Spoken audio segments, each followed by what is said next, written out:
So hi welcome back in coding centre channel guys. आपका coding centre channel में स्वागत है।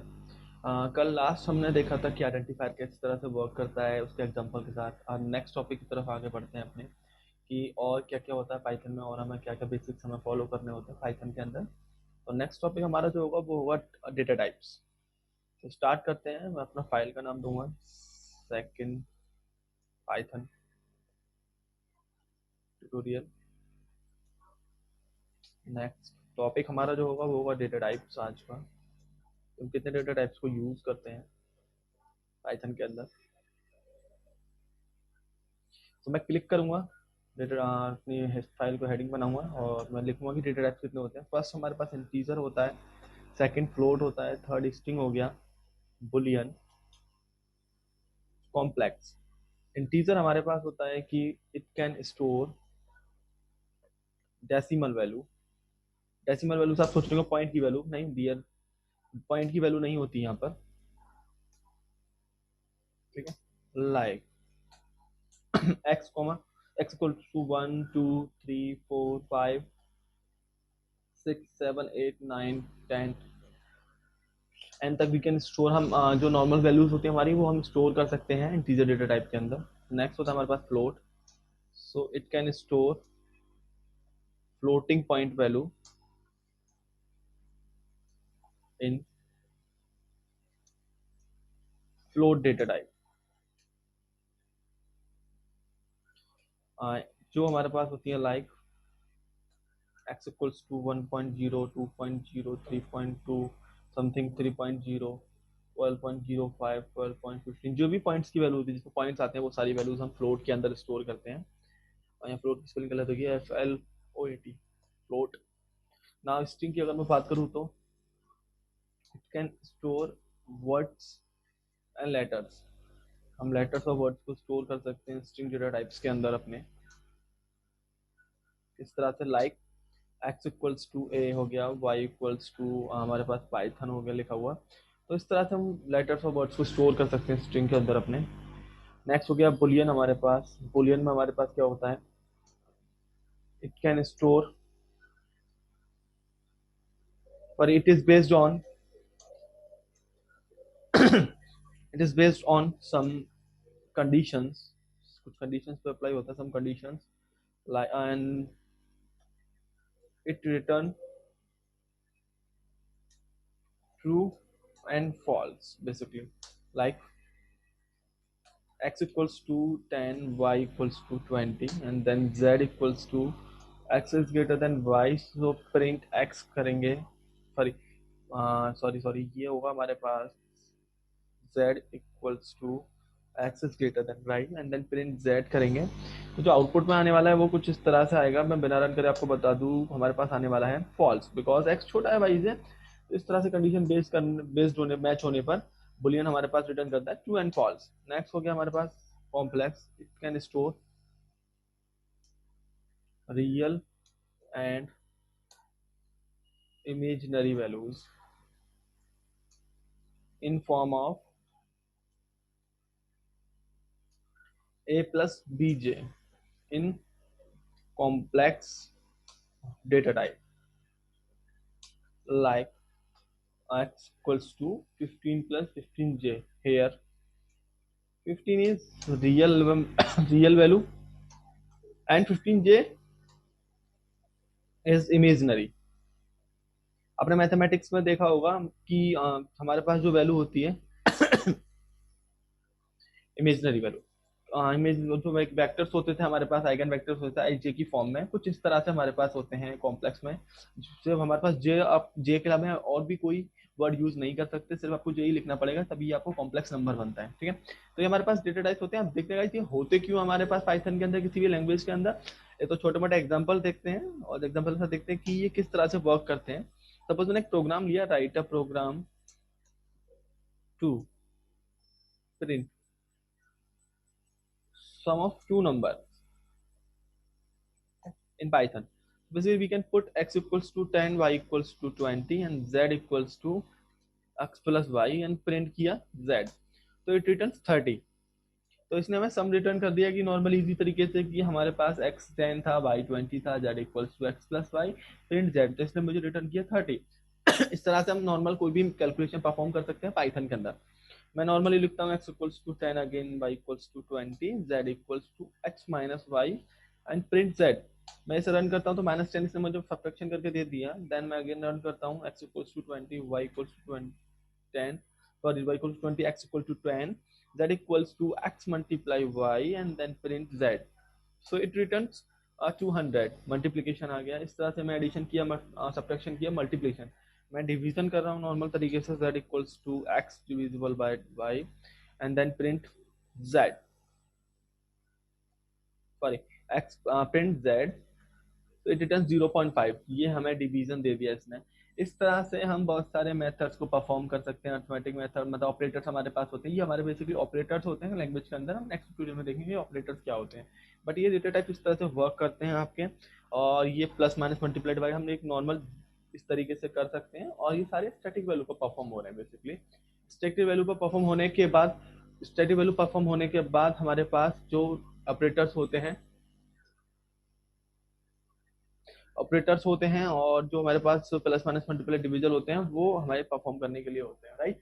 तो नेक्स्ट अगर मैं इसी चीज को स्टैटिक वैल्यू या डायनेमिक पे रखता हूँ, मैंने क्वेश्चन लिखा write a program to input and print sum of two numbers.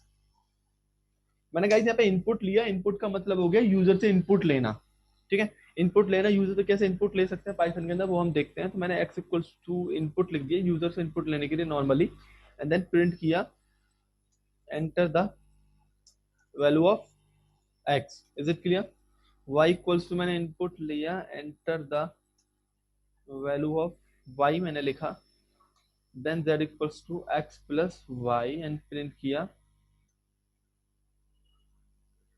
z the 10 और 10। गाइज यहाँ पर ऐड नहीं हुआ। ऐड क्यों नहीं हुआ पाइथन में, ये मैं आपको भी बताऊंगा और डेटा टाइप का यूज करना ही बताऊंगा कि ये किस तरह से ऐड होगा और क्यों ऐड नहीं हुआ। तो हम लिख सकते हैं because Python always read input from user as a string without define data types, sorry, data type। सो जब भी हम पाइथन के अंदर कोई भी डेटा टाइप डिफाइन नहीं करते हैं तो वो उसको एज अ स्ट्रिंग उसे कंसीडर करता है गाइस, इसलिए ये ऐड नहीं हुआ। अब मुझे क्या करना पड़ेगा, x इक्वल्स टू, मुझे इंटीजर मुझे बताना पड़ेगा कि मैं किस वैल्यू का ऐड कराना चाहता हूँ। x equals to integer input enter the value of x, simple. y equals to integer input, enter the value of y, simple as that। x और y हमने तीन वैल्यू लू, z equals to x plus y and print z। मैंने यहाँ run किया इसको, enter the value of x मैंने 10 enter किया, फिर 7 enter the value of y मैंने 10 एंटर किया। तो यहाँ पर 20 आपका सम आ गया गाइस, कांग्रेचुलेशन, आपका एक नंबर ऐड होके आ चुका है। इस तरह से हम परफॉर्म कर सकते हैं एडिशंस अलग अलग वैल्यूज पर, कि आपको कोई भी एडिशन करना है तो आप किस तरह से एडिशन परफॉर्म कर सकते हैं। Is it clear? यहाँ तक हमने सीखा कि किस तरह से हमें स्टैटिक वैल्यू को ऐड करना होता है, किस तरह से हमें डायनेमिक वैल्यू को ऐड करना होता है। ऐसे कुछ पॉइंट्स हैं, जैसे हमारे पास हो गया, नोट डाल के हम लिख सकते हैं how to get what data type we use. मुझे कैसे पता चलेगा कि मैं कौन सा डेटा टाइप यूज कर रहा हूँ इन वेरिएबल, तो कैसे चेक कर सकते हैं, कैसे गेट कर सकते हैं, ये देखते हैं। How to get memory location, क्या मेमोरी लोकेशन है मेरे पास, मुझे वो मेमोरी लोकेशन देखने के लिए मुझे चेक करना पड़ेगा अपना मेमोरी लोकेशन यूज। या फिर बोल सकते हैं how to get memory location of store values. इन दोनों पॉइंट्स को देखते हैं कि किस तरह से हम वैल्यू को गेट कर सकते हैं और किस तरह से हम वैल्यू डेटा टाइप को चेक कर सकते हैं। सपोज मैंने x इक्वल्स टू कोई भी एक वेरिएबल लिखा 10, तो मुझे टाइप चेक करना है तो मैं बेसिकली लिखूंगा टाइप ऑफ एक्स बेसिकली। तो टाइप ऑफ एक्स से मुझे पता चला कौन सी क्लास है, मतलब क्लास इंटीजर। इसने मुझे बोला कि मेरे पास जो डेटा टाइप है वो 10 है हमारे पास। अगर मुझे कोई भी वैल्यू मेमोरी लोकेशन चेक करनी है, y इक्वल्स टू 120 मैंने पुट किया, मुझे मेमोरी लोकेशन चेक करनी है तो मैं चेक पुट कर सकता हूँ id। तो बेसिकली हमारे पास आईडी जो होगी वो रिटर्न करेगा मेमोरी लोकेशन की वैल्यू कहाँ पर स्टोर है मेरी पाइथन के अंदर, ओके, बिट्स की फॉर्म में। तो ये हमारे पास डेटा टाइप और आईडी मेमोरी लोकेशन चेक करने का तरीका होता है गाइस। तो इस तरह से हम डेटा टाइप और अपना मेमोरी लोकेशन को चेक कर सकते हैं। नेक्स्ट हमारे पास बढ़ना है कि हमें इंटीजर के अलावा और कौन से डेटा टाइप यूज कर सकते हैं एडिशन के लिए। तो मुझे अब अगर फ्लोट यूज करना है, ओके, फ्लोट से मुझे एडिशन करना है, तो मैं क्या करूंगा, X equals to we can put float easily and input enter the value of x, y equals to float input enter the value of y, okay, z equals to x plus y, okay. मैंने print किया z और run किया, मैंने enter किया 12.15.0 12.05, मेरे पास सम आ चुका है float values को यूज करके। इसी तरह से अगर मुझे कॉम्प्लेक्स वैल्यू को ऐड करना है तो मैं किस तरह से ऐड कर सकता हूँ, x इक्वल्स टू कॉम्प्लेक्स मैं पुट कर दूंगा एंड इनपुट, और मैं लिखने वाला हूँ enter the value of x y equals to complex input enter the value of y, simple, z equals to x plus Y and print z। मैं run करूंगा 15 plus 15 J enter 15 plus 15 J, मैं फिर से value enter करूंगा तो answer is 30 plus 30 जे। इस तरह से मैं किसी भी कॉम्प्लेक्स नंबर दो नंबर को ऐड कर सकता हूँ गाइस। सेम एज मैं फॉलो करूंगा कि मेरे पास बुलियन कैसे वर्क करता है। तो मैंने किया x equals to integer put किया input enter the value of x, मैंने इसे बोला then y equals to integer input enter the value of y, z equals to x is greater than y, मैं कोई भी एक वैल्यू लगाऊंगा and then print करूंगा z। तो रिटर्न किया 15 14, तो ट्रू, बिकॉज मेरे पास x बड़ा है तो इसने मुझे ट्रू रिटर्न कर दिया। इस तरह से गाइस बुलियन भी परफॉर्म हो सकता है। बात करते हैं स्ट्रिंग को, अगर आपको स्ट्रिंग को परफॉर्म करना है तो आप स्ट्रिंग को कैसे परफॉर्म कर सकते हैं। We can put x equals to str, मैंने इनपुट दिया enter the value of x, मैंने x को एंटर कराया वैल्यू, मैं स्ट्रिंग मैंने इनपुट लिया और मैं बेसिकली इनपुट में पुट करूंगा enter the value of y, z equals to X plus Y किया, मैंने दो स्ट्रिंग को जोड़ने की कोशिश करी और मैंने प्रिंट किया z। तो फर्स्ट वैल्यू मैंने एंटर करी Python is very easy language. तो Python is very easy language मेरा दो ऐड होके आ चुका है, आपका Python is very easy language दोनों ऐड होके मेरे पास आ चुके हैं, कंप्लीट स्ट्रिंग बन चुकी है। इस तरह से हम स्ट्रिंग को बुलियन का कॉम्प्लेक्स का यूज करके फ्लोट का यूज करके और इंटीजर का यूज करके हमने एडिशन मतलब मैंने एक ऑपरेटर को परफॉर्म किया एडिशन के। मैं चाहता हूँ गाइस कि आपको समझ में आया होगा, समझने के बाद आप सारे प्रोग्राम्स को परफॉर्म करें सारे डेटा टाइप्स के ऊपर, जैसे write a program to input and print sum of two numbers using integer data type, okay. तो इसी तरह से आप कॉपी करें पेस्ट यहाँ पर पुट करें आप sum of two number using subtraction आ गया, आप उससे एक बार परफॉर्म करके देखें जैसे मैंने आपको बताया subtraction of using integer data type. मैंने आपको बोला आप मल्टीप्लिकेशन करके देखिए subtraction using of integer data type. मैंने आपसे बोला कि आप डिवीजन करके देखिए कि किस तरह से डिवीजन हो रहा है यूजिंग ऑफ देन आपके पास सम करके देखिए using of float data type कि किस तरह से फ्लोट में सम हो रहा है आपका।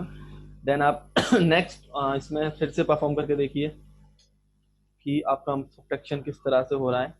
देन आप परफॉर्म करके देखिए कि आपका मल्टीप्लिकेशन किस तरह से हो रहा है, मल्टीप्लिकेशन हमें परफॉर्म करना है। देन आप परफॉर्म करके देखिए डिवीजन किस तरह से हो रहा है। इस तरह से आप परफॉर्म गाइस प्रोग्राम बनाकर देखिए कि फ्लोट को यूज करके कॉम्प्लेक्स को यूज करके किस तरह से हम परफॉर्म कर सकते हैं। यहाँ पर मैंने सम किया किसको, कॉम्प्लेक्स को यूज करके, किस तरह से मैं यूज कर सकता हूँ कॉम्प्लेक्स डेटा टाइप को यूज करके। देन आप परफॉर्म करके देखिए मुझे सम करना है स्ट्रिंग को लेके, तो मैं कैसे स्ट्रिंग के साथ सम कर सकता हूँ। ये सारे एग्जांपल्स आप खुद से करके देखिए और मुझे मेल आईडी पर मुझे शेयर कीजिए अपने आउटपुट्स को। मेरी मेल आईडी है codingsadda@gmail.com पर आप मुझे अपने फाइल्स को शेयर कर सकते हैं। जो भी आपके पास इशू आता है उस मेल पर मुझसे पूछ भी सकते हैं, आपको कोई डाउट है, कोई भी क्वेरी है। थैंक यू गाइस वीडियो को देखने के लिए। मैं चाहता हूँ आप बेस्ट से बेस्ट एग्जांपल के साथ परफॉर्म करें मेरे डेटा टाइप्स के टॉपिक्स को, और आप इसी के साथ एग्जांपल करने के साथ साथ मुझे codingsadda@gmail.com पर आप मुझसे क्वेश्चन भी पुट अप कर सकते हैं, अपने क्वेरीज एंड प्रोजेक्ट्स आपको रिगार्डिंग कुछ भी बात करनी है, शेयर करना है, वो भी आप शेयर कर सकते हैं। ये मेरी आईडी है। देन आज का टॉपिक हमारा खत्म हुआ। मैं नेक्स्ट टॉपिक में लेके आने वाला हूँ कि किस तरह से ऑपरेटर्स वर्क करते हैं, किस तरह से टाइप कास्टिंग होती है, किस तरह से स्ट्रिंग हैंडलिंग को हम परफॉर्म कर सकते हैं। Thank you so much for watching this video. Thank you so much.